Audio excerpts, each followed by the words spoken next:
उसी समय उन पर एक टॉर्पीडो लॉन्च किया गया। बचने के लिए कियांगे ने जोखिम उठाने का निर्णय लिया। उन्होंने जहाज को घर की ओर मोड़ दिया। कियांगे के एक कदम से उन्होंने टॉर्पीडो से सफलतापूर्वक बचाव कर लिया। खुशी की बात यह हुई कि प्रोपेलर पकड़ा गया और बंदरगाह की ओर भागा। हर कोई मौत से डर गया। दोनों उत्साहित होकर एक दूसरे को गले लगा लिया। खोज यात्रा आधिकारिक रूप से शुरू हो गई, लेकिन उन्होंने सोचा भी नहीं था कि वे बिना खाना लाए ही निकल पड़े। कियांगे ने बंदूक निकाली और आसमान की ओर चला दी।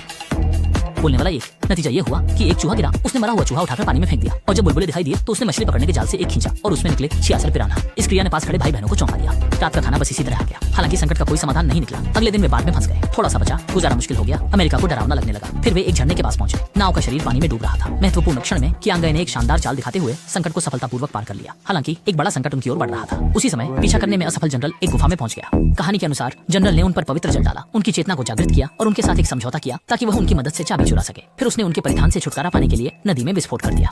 उस दिन कियांगे ने दामेई के साथ एक मजाक किया। उसने अपने जंगली भाइयों के साथ मिलकर बहन भाई को पुराने शहर में पकड़ लिया और एक शो किया जिससे दामेई को अपनी चाबी सौंपनी पड़ी। लेकिन दामेई भी कोई आसान व्यक्ति नहीं थी। उसने मौके पर ही विरोध किया। उसे पकड़ने वाले लोग मौके पर ही हंसने लगे। वास्तव में नाटक आगे नहीं चला सके, इसलिए दामेई को पूरी तरह से गुस्सा दिला दिया और उसने कियांगे को एक घूंसा मार दिया। उसी रात 4 शापित पात्रों ने उन पर हमला किया, जिनमें से प्रत्येक में सामान्य से अधिक क्षमता थी और अपनी सुरक्षा के लिए उन्होंने भी हर प्रयास कर लिया।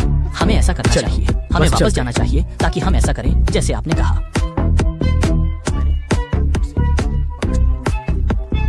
किताब के लिए हम उस चरित्र को भी देखते हैं जो अस्पताल में जाता है।